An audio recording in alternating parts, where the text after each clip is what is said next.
All right, thank you, and welcome to another episode of the Love, Hope, Lyme podcast. My name is Fred Diamond. Of course, I'm the author of Love, Hope, Lyme, what family members, partners, and friends who love a chronic Lyme survivor need to know, and of course, the host and producer of today's podcast.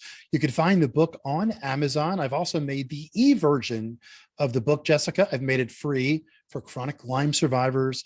I've had chronic Lyme survivors around the world. We've been fortunate to give them the PDF version. You can reach out to me via Facebook, which is where my guest, Jessica Snajder, and I met each other. I'm very active on LinkedIn, of course, on the business side.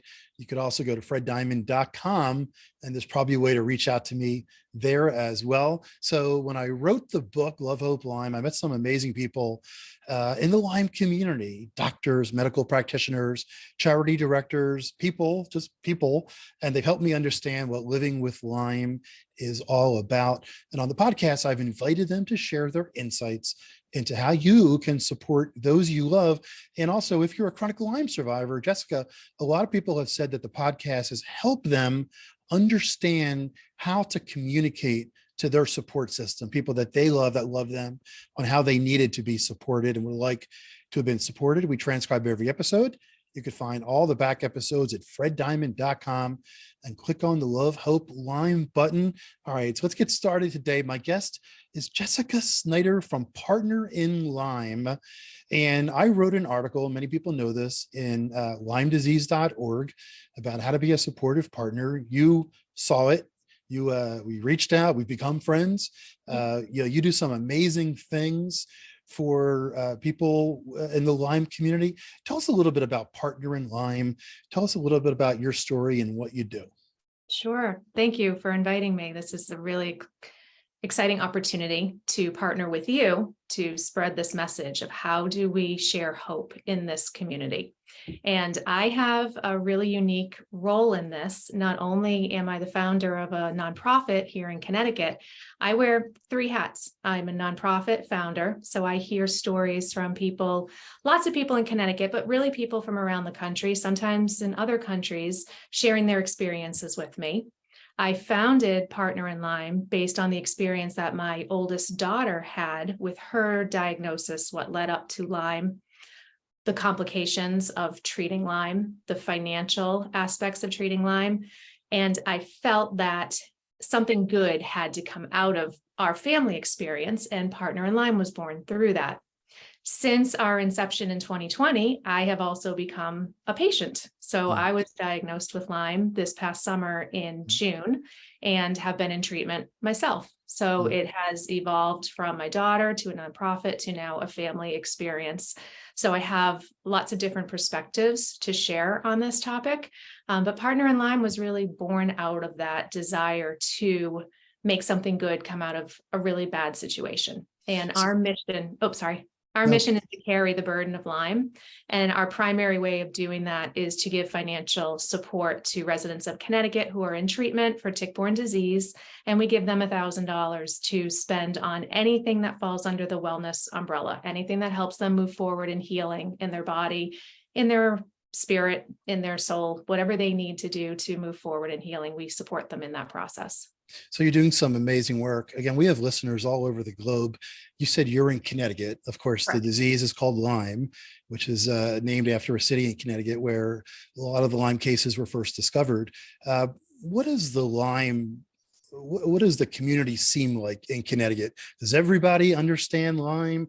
Does everybody, one thing we talk about a lot, one of the reasons why I wrote the book, Love, Hope, Lyme, was to explain to people what their loved one was going through in various different ways and how that could be supportive. And that's why we're doing the podcast. And is Lyme, does everybody know about Lyme up there?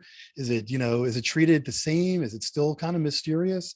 Give us a little bit of a peek into what being from Connecticut is like and having Lyme.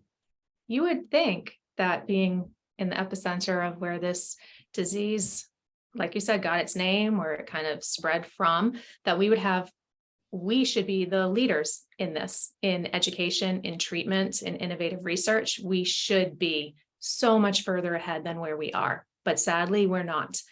Residents of Connecticut still are operating under such misconceptions about what Lyme disease is and what it is not. Doctors are not screening proactively for Lyme. Very few are. I shouldn't say that's not a blanket statement, but not enough doctors are screening proactively at yearly checkups. Pediatricians are not looking for signs. School nurses and psychologists are not looking for the mental illness side of Lyme in their students.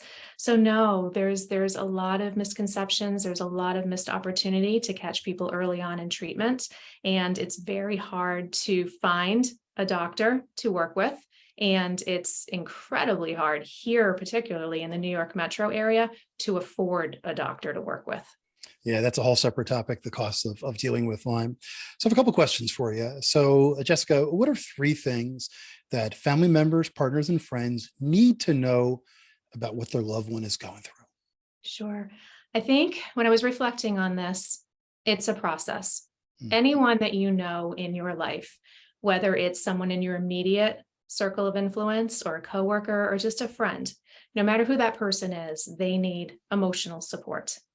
Chronic Lyme is isolating, it's physically debilitating, and it really does an impact on who you are, who you were. There's a grief process that the person with Lyme goes through. You're going to mourn the things that you can no longer participate in and how your life has changed through no desire of your own. So the person dealing with Lyme needs emotional support. So whatever way you would give that person support, depending on how close you are as, family, friends, coworker, will depend on what that emotional support looks like. So it could be something as simple as just a card to say, I'm thinking of you. It could be offering your presence, your time to sit with them, just to listen.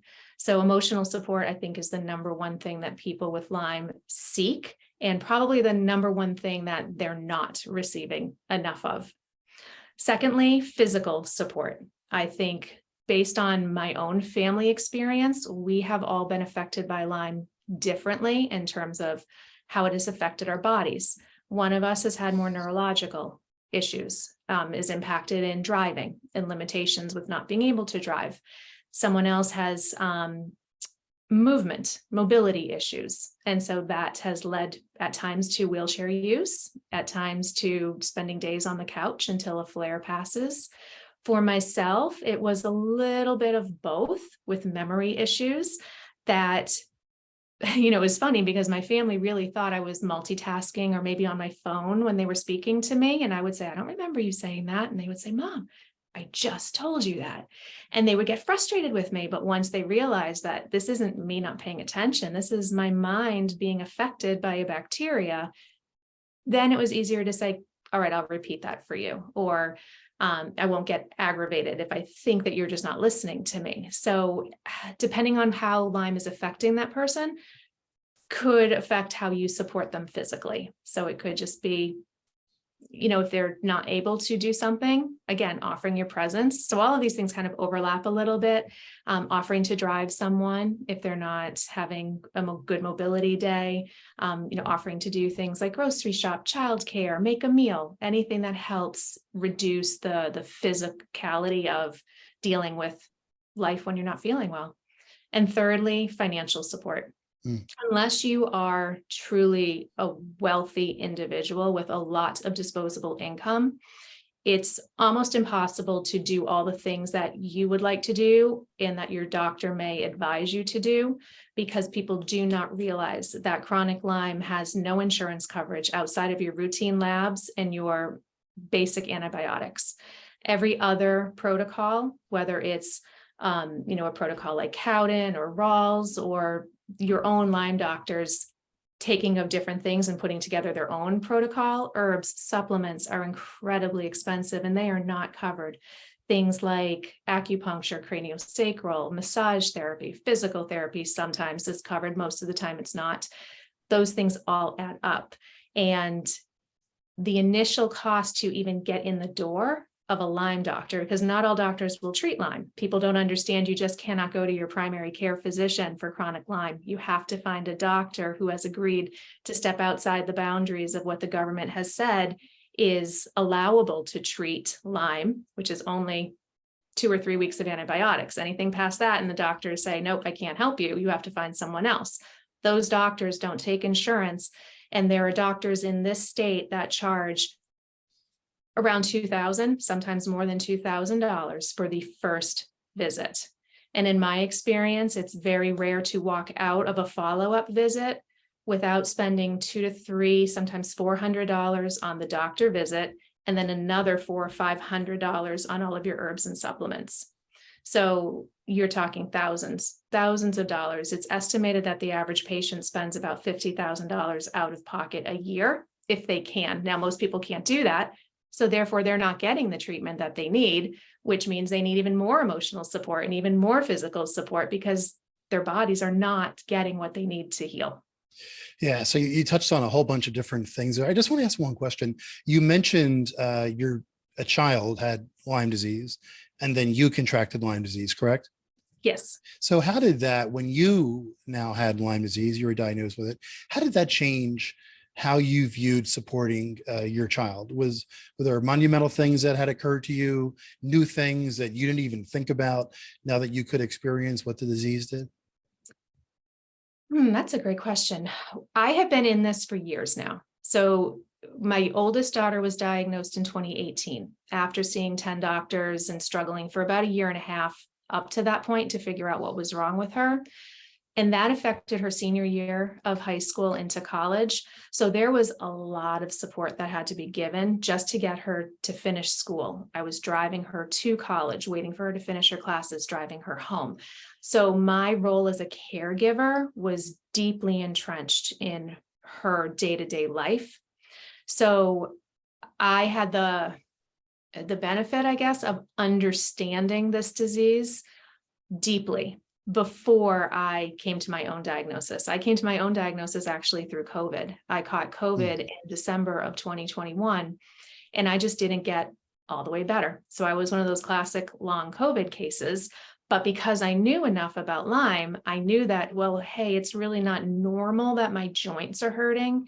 And again, there was this memory issue going on. And I thought, that's really not normal. And I'm not going to write this off as long COVID. So I went to one of her doctors and I said, this is what I've got going on. I think this sounds like Lyme. What do you think? And he said, yeah, it sure does sound like Lyme. So we ran some tests and sure enough, yes, I had some COVID issues. I still do with taste and smell and hair loss, but all those other things were very easily explained away by Borrelia. So did I look at her differently? Not so much. I think my biggest takeaway was just the heartbreak for wanting things to go back the way they were and knowing that they can't easily and they may never go back. So it's reframing your life. And as you know, a 50-year-old woman, it's easier for me to do that than as a 20-year-old young person.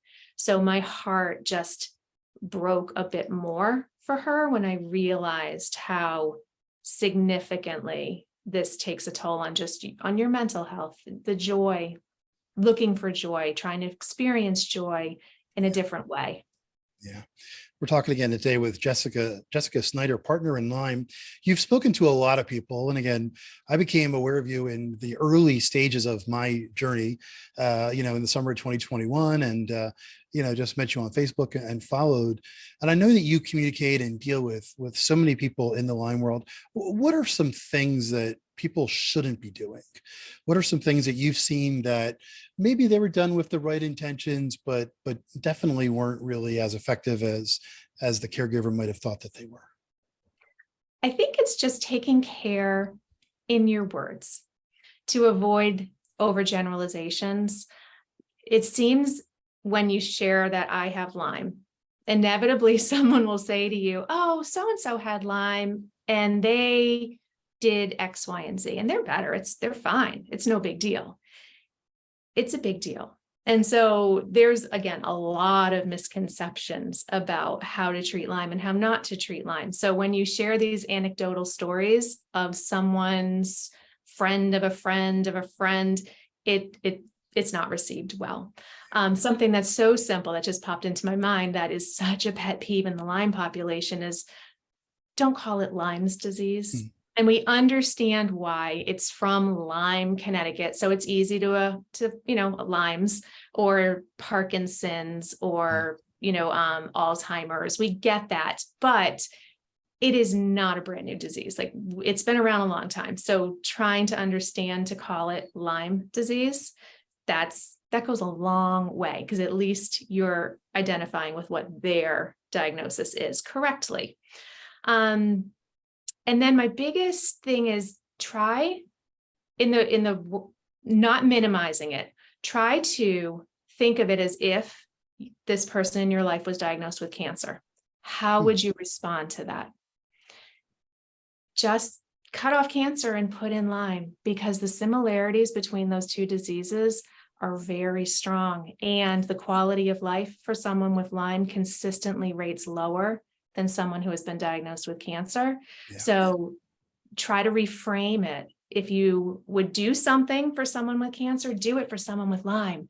And if you wouldn't, don't do it for someone with Lyme. So just educate yourself, learn as much as you can. I think when someone receives a really powerful diagnosis, our intention is, I'm going to help learn about this so that I can educate myself. Not a lot of people seem to do that when it comes to Lyme. And there are groups. Facebook is a phenomenal resource of people that are sharing their stories. Your book is a phenomenal resource for what people can do to understand and educate themselves in a really simple way to help that person in their life feel appreciated and understood and seen and recognized. Yeah, no, that's a great answer. And just, I like the Lyme's example, but other things, just a little more information, understand some of the terminology that they're going through. Someone who has a chronic Lyme survivor, in many cases, their whole life is trying to figure out how to combat, how to accept, how to move through the healing process. And if you can show them that you understand certain things, that there are co-infections. I didn't even know the term co-infection until I started doing all my research, and so many different ways that they're going through their day. So it's a journey. You just don't, like I said, in the chronic stage, it's going to continue, and there's going to be ups and downs and various ways that you go through it. What should those who love a chronic Lyme survivor, what should they know about what their loved one is going through as their loved one's journey continues? I think the biggest thing is to empathize with them, to not take anything that happens personally. Sometimes people with Lyme will cancel because they can't do something. That doesn't mean that they don't want to be with you. It just means that they can't be with you in the way that you are suggesting. They may not be able to go on a bike ride or a hike or to the movies. But if you don't take that personally and then offer what they are able to do, let's watch a movie on the couch. Let's order dinner in. Let's, go for a ride, do things. So if you are willing to kind of set yourself aside and be selfless in your expression of how you love that person, whether you're loving them as a friend or, as a spouse, as a partner, it's humbling to set yourself aside and give that person what they need, because it's not just once. It's not a broken arm that you're going to be accommodating for that broken arm for 6 to 8 weeks. It's much longer. So it really is a lesson in what love really is: being compassionate, being kind, being selfless, seeking someone else's well-being above your own at times. And that, as both a caregiver and as someone that is interacting with, my husband, I understand that can take a toll on relationships. So communication is so important on both sides, on what the person with the diagnosis is experiencing and needing, and also what that support person, friend, spouse, partner, sibling, it's a big impact on family relationships, what they need, and how can you give everybody as much as they possibly need, working in the limitations that you can't give everybody everything that they need. So before I ask you for your final action step, I just want to acknowledge you for Partner in Lyme, for how you support people. We're Facebook friends, and I see your posts, and I see how you're supporting your community and how you're doing things for your children, for your family as well. I just want to acknowledge that. But also for so many other people, it's one of those things where, again, you're the person who's supporting someone in your family, someone who you love. And I'm going to guess, as a caregiver, that appreciation may not always come through, although it's definitely intrinsic and it's definitely there. So I just want to acknowledge you for all that you do for your family and all that you do for the community. Because like you just said, insurance doesn't cover chronic Lyme. Doctors are very expensive. There are few. Most of these doctors who I've come across, yeah, they're booked through 6, 9, 12 months in some cases. And they're only handling a certain number of patients. And it's a very difficult disease to cure. You know, we use the analogy of the broken ankle, and, you know, you mentioned broken arm before, but or broken wrist, but everybody has to be treated differently. There's so many different aspects to every person's treatment. Then you also bring in some of the mental history and, you know, traumatic history, which we could talk about at length as well. So Jessica, what's the easiest way for people to get connected to you and Partner in Lyme? Our website is partnerinlyme.org. So we have some things, if you are local to the Connecticut area, we have some things coming up this spring. Movie screening of The Monster Inside Me, our annual fundraiser, Art with Heart, where we need to raise some money because unfortunately, as you know, we can only do what we can do with the support that we have from our community. And we have been incredibly blessed to have people really come alongside of us, both people in Connecticut and people nationally who just believe in what we're doing and want to support the work that we're doing. So you can reach me at the website. I'm on Facebook, Partner in Lyme, Instagram, Partner in Lyme. So social media outlets for sure. I will speak with anyone. I have counseled people in Las Vegas, in California, even in Canada on how to get connected with people in their local community. So even though we're geographically centered in Connecticut and we support Connecticut people financially, I will not turn someone away from just listening if you just need someone to listen to you and get you connected with the Lyme community in your area so that you can either begin your process of healing or come alongside other people who are already in the process of healing so you can build your community, because it's very hard to go through this alone. So having community around you it's invaluable. So Jessica, I want to thank you again. Give us a final thought or something specific you would like people to do to more impactfully support the chronic Lyme survivor in their life. Pick up the phone, send them a text, let them know that you have learned more about this and that you are here for them, and ask them, what can I do for you? And then do it. Yeah. So reach out. We all need, especially now, times are hard in so many different ways. And so just to have that connection with somebody, real life, pick up the phone, like even more so than Facebook Messenger, or even texting sometimes. Reach out in a real personal way. Let them know that you're thinking of them, that you're learning about what they have, that you want to support them, and then ask them, what do you need from me? Very good. Once again, I want to thank Jessica Snajder for being on today's Love, Hope, Lyme podcast. My name is Fred Diamond.